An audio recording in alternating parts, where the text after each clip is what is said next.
and welcome to another Ask Us Anything Friday Live. And today I'm going to talk about some common English proverbs because our incredible student Richard asked what are the typical proverbs. He actually asked if we use never complain, never explain. Now, I've never actually heard of that proverb, I have to admit. So for me, it's not a very typical proverb.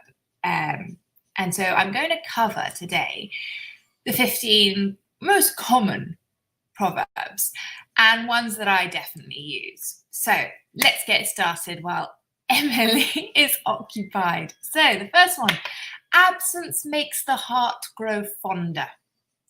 That's a brilliant proverb and one that I do definitely use. So it means being away from someone or something, but mostly someone, for a period of time makes you appreciate that person more when you see them again.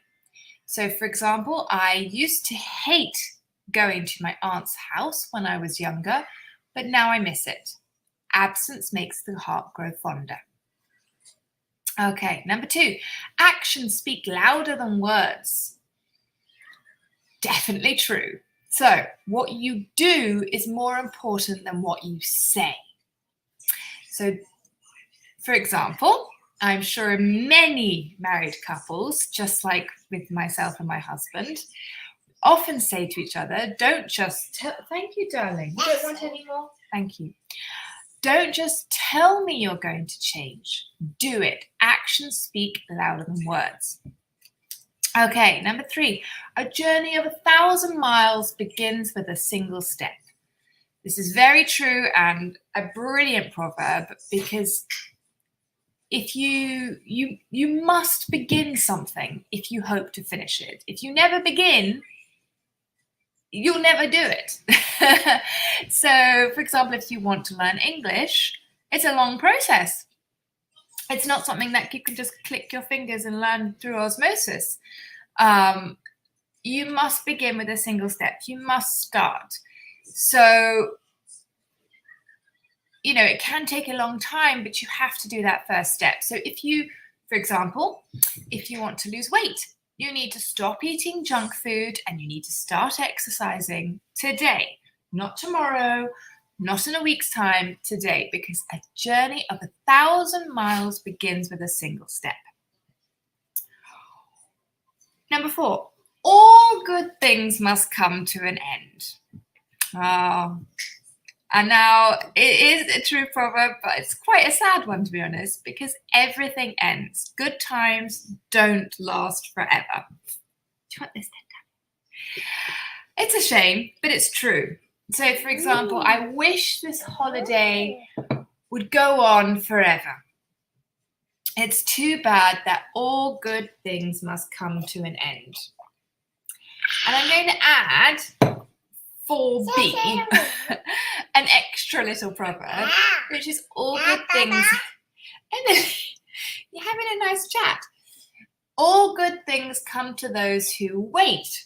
Okay, so that is a proverb that I truly believe because I waited rather a long time for this one to come. So all good things come to those who wait.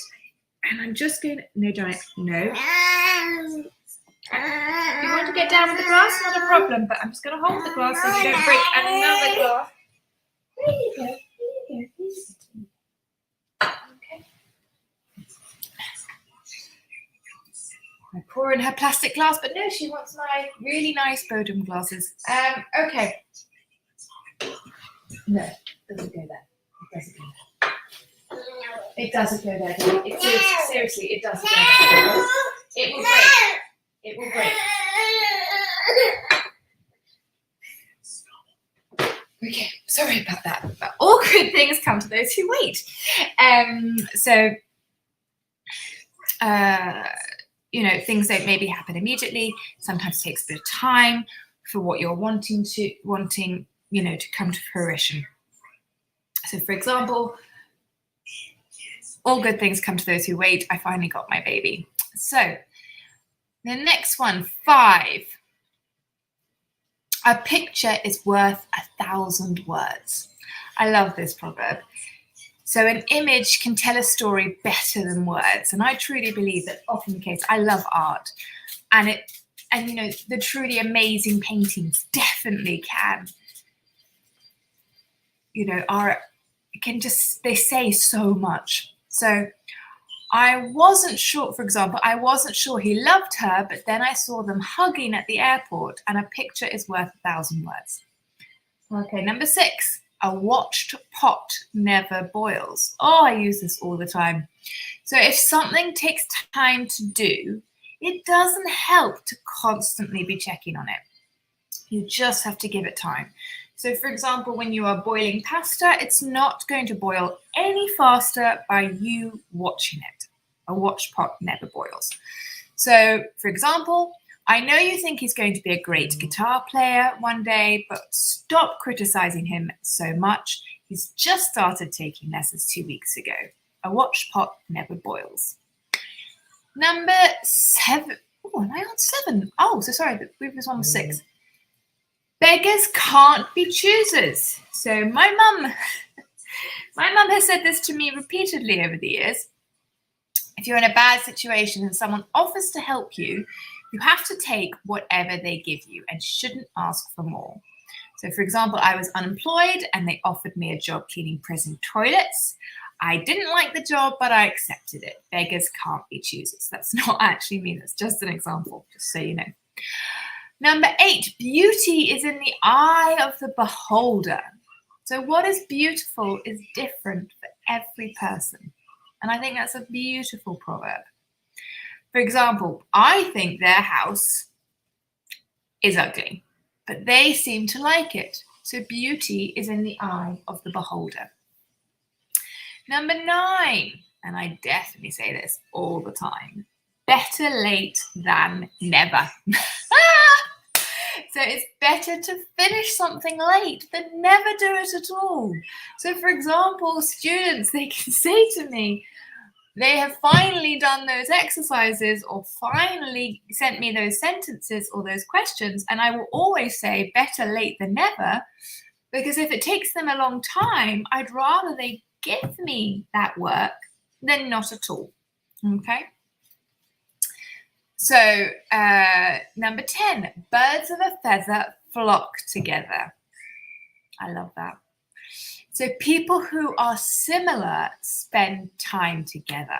For example, I think we all started hanging out, being friends, because we all like Disney. Birds of a feather flock together.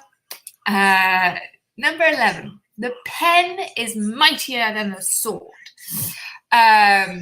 I think we can all agree many times in the news lately, you would wish that people, certainly politicians, even certain actors, would use the pen rather than the sword. So for example, you are trying to convince someone of something or tell them something, and words and ideas are always better and stronger than using physical force. It's always the way. Violence is never the answer. So, for example, we must avoid this war and use diplomacy to solve our problems. The pen is mightier than the sword. It's a fact. Number 12, don't bite the hand that feeds you. Again, my mum would say this to me when I was younger. Don't make someone angry or hurt someone who is helping you or paying for you. So, for example, you had a fight with your boss. Are you mad? Don't bite the hand that feeds you. Your boss is the one that pays you. Don't fight him. That's crazy. Okay, number 13. Don't count your chickens before they hatch. I think we're all guilty of this. Don't expect a positive result before you actually see it. Now, there are some that will say, well, you need to think positively, and it's true, but you can't already make plans as if it's already done. So, for example, if a friend told me this idea is going to make me millions of pounds, I say, whoa, fantastic, but let's slow down. Don't count your chickens before they hatch. Oh, Emily's getting naked. Emily's getting naked. What an interesting way to go with it. Okay, I've got two more proverbs. Don't judge a book by its cover. Don't judge someone or something by its appearance alone. So, for example, racism is still a problem today, and it will continue to be that way until we learn not to judge a book by its cover. Super important, that one. Number 15, don't put all your eggs in one basket. So don't put all your hopes and resources to get into one goal, one dream. I truly believe this. I know you really want to be an actor, for example. I know you really want to be an actor, but don't you think that's being financially irresponsible? Don't put all your eggs in one basket. Have different means of income. I truly believe. And you should never put all your eggs in one basket. It's just a fact of life now. Anyway, I'm going to deal with the rather naked Emily. I don't know quite what she's doing here. There you go, darling. Oh, is it just a bit too hot? The weather is so changeable here. Anyway, I hope you enjoyed those proverbs. I would love you to think of some examples using the 15 proverbs above. Not in one example, but maybe take one or two and give me one or two examples using the proverbs to show me that you understand and you can use them, because they are brilliant. Quite frankly, they are brilliant. And anyway, that's enough for me. Next week, I'm going to cover so and the difference between so and such. So I hope you will catch the next live next Friday at 10 a.m. on our Intrepid English channel on Facebook, YouTube, and LinkedIn. And it's bye from me, and it's bye from a naked Emily. Bye-bye.